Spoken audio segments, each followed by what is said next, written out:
Good evening, Professor. Um, I'm going to be going over the session 9 um, assignment of the weighted average cost of capital. By the way, I apologize for my late submission. So the, I'm going to be evaluating Netflix's um, cost of capital uh, using these hypothetical parameters, this potential $5 billion investment decision. So I'm going to be taking all of these parameters, including the impact on the weighted average cost of capital from this um, potential $3 billion additional debt for content investment. So the first thing I want to do is I'm going to go over to Colab, and I'm going to ask it to generate a code to calculate weighted average cost of capital, which uh, is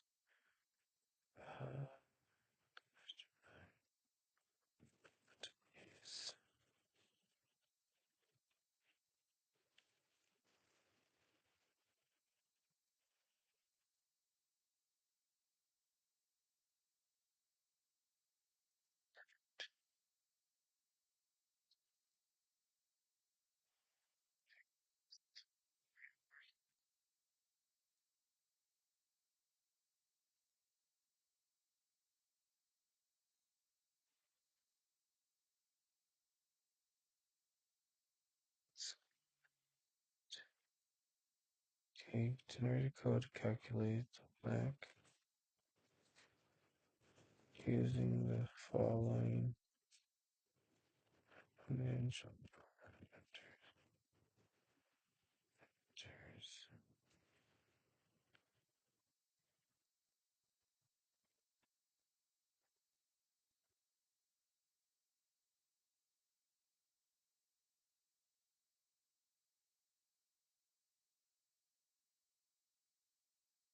Guys, financial market capitalization here.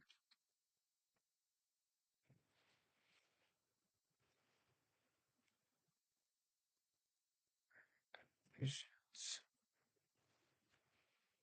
Okay.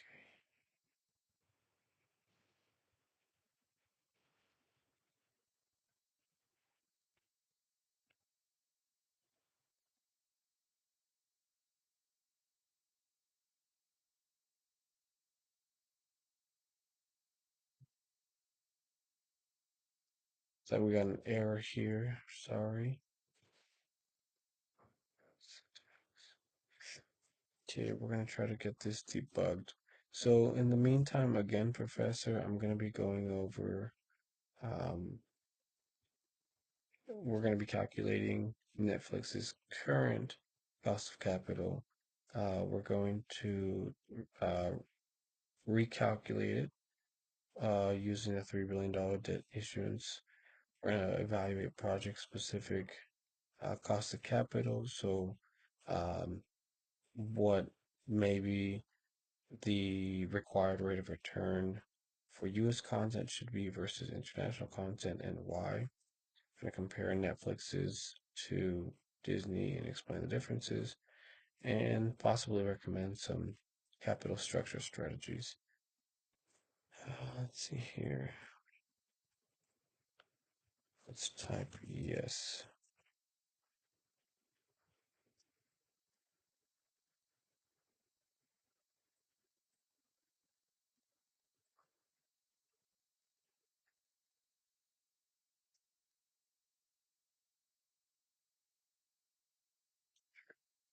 Okay, let's try that. Let's see what it comes up with.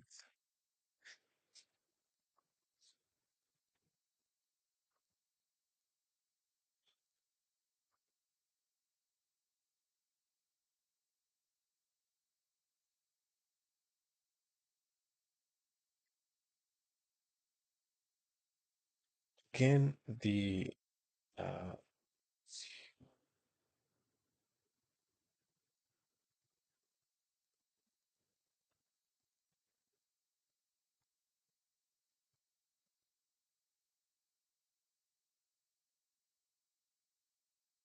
Perfect. So as it's right here, cost of capital is 11.65%, or excuse me, so cost of equity here. Um, so as for number one, Netflix's current weighted average cost of capital is 11.22% return, which again is the expected investment based on a company's finances. It's the expected investment needed to generate a return. Otherwise, if it's any more, or I actually think it should be any more. Um, Once it is, it proves to be like a deterrent for investors, so they end up losing money or taking on more risk or unnecessary risk. Um, so I'm gonna ask it to recalculate. Okay,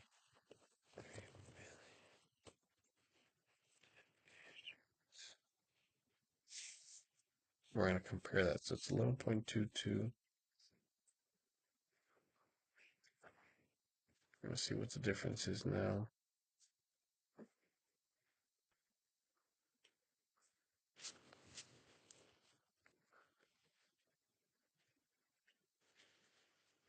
11.13. So it did drop slightly. And again, this is because um, it's relatively cheaper after tax to um, to fund debt, you know. Um,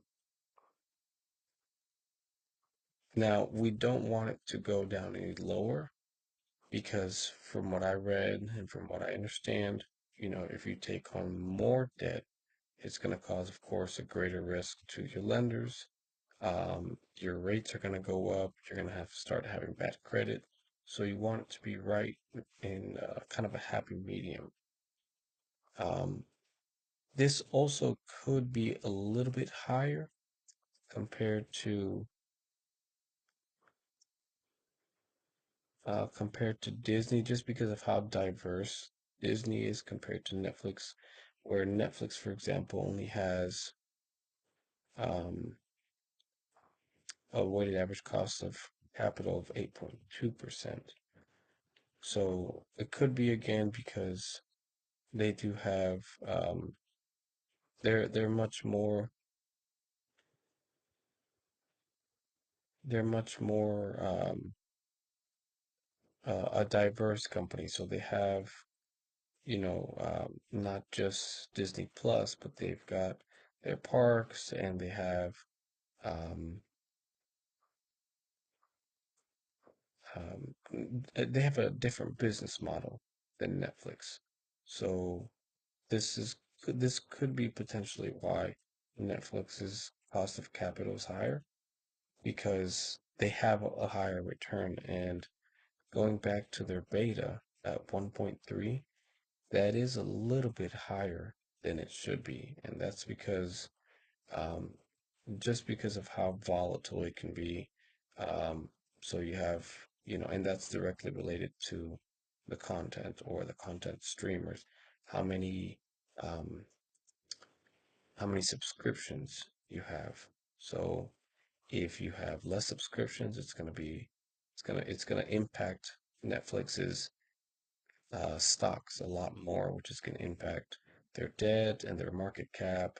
It's gonna impact their revenue, all that sort of stuff. So their weighted average cost of capital is going to be reevaluated and recalculated afterwards. Um, Project specific. So if we talk about project specific cost of capital, I would think that in the US, it's going to be a little bit lower than internationally because in international or international content, I should say, um, it might be more volatile based on the region. So if you want to invest in Netflix, say in like a second or third world country where um, maybe there's less demand for a platform like Netflix, where they're not going to be able to generate as much revenue, or again, their markets could be a little bit more volatile, where your investors are requiring a um, cost of capital much higher, maybe 15%, something much higher, but not too wild that would also be a deterrent for Netflix to want to expand into a different region. Um, it could also be that with the US, since we are a little bit more of a kind of like a lower risk, um, that could be why the cost of capital here is a little bit lower. It could be a little bit lower. So it's going to depend on the region. It also has to do, of course, with our markets. We're, again, a much more of a stable region. So we're going to be close to kind of this range, the 8 to 10% range, right here on the right side. Um, Comparing Netflix to Disney. So I did mention a little bit, Disney does have a little bit of a different model. So come to think of it, they also have, for example, their theme parks. You have all the parks in Florida and California. So they do have a little bit less pressure in terms of streaming compared to Netflix, where Netflix is a streaming only subscription based platform. So they operate and they expand based on purely the number of subscriptions. So that's going to be a little bit of a riskier business for them. One other thing as well, comparing um, Netflix to Disney, is that you also have a much higher uh, uh, debt structure compared um, to Netflix, where let's see here, it's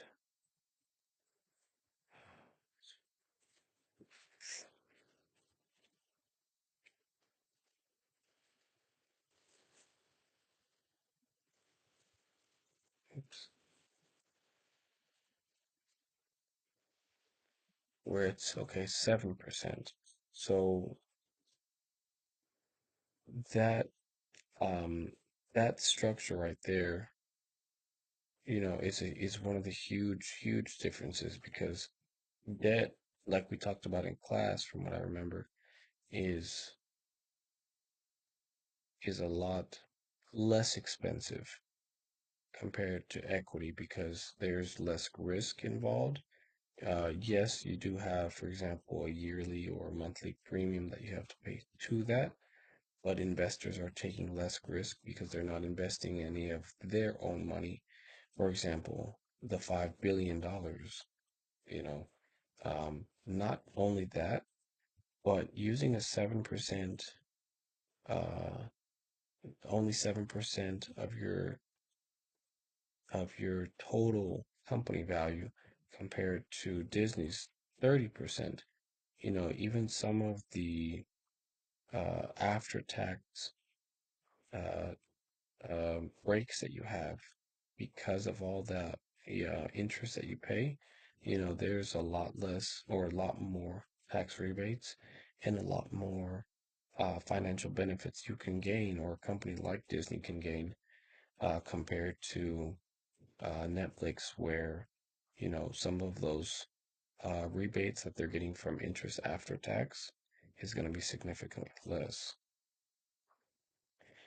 So, kind of piggybacking right off of that to recommend optimal capital structure strategy, I would say that they should gradually increase their debt.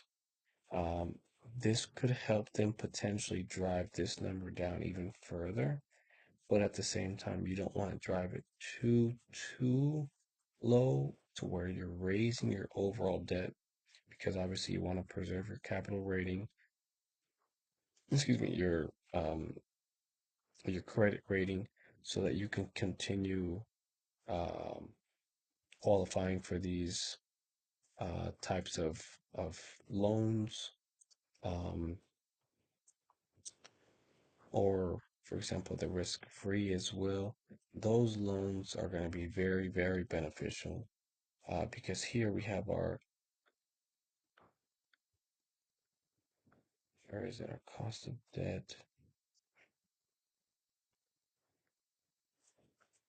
Here it is, 5.8%.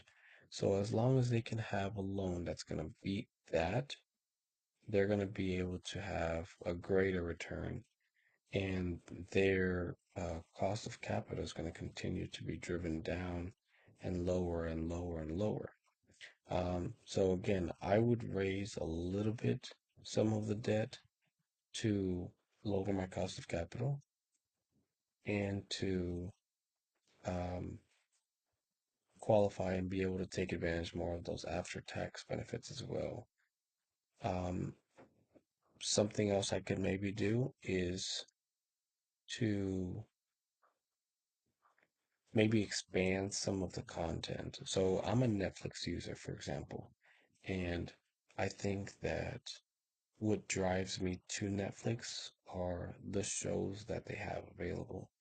So by maybe cycling through some of the different shows they have or being able to offer more shows in a wider category. So there would have to be some marketing done to see what people want to see on Netflix. Obviously, you can't please everybody, but there should be a fair amount of newer movies, that can be offered. So again, it's as long as they can, adequately align themselves to their structure where they raise a debt, uh, lower this cost of capital to kind of uh, attract more investors. I think that's going to be something that's going to be very beneficial for them. Uh, yes, it does have in part to do with some of this beta, like I mentioned. Some of the beta is it is lower, but that's potentially why their cost of capital is a little bit higher than Disney's or even Amazon's.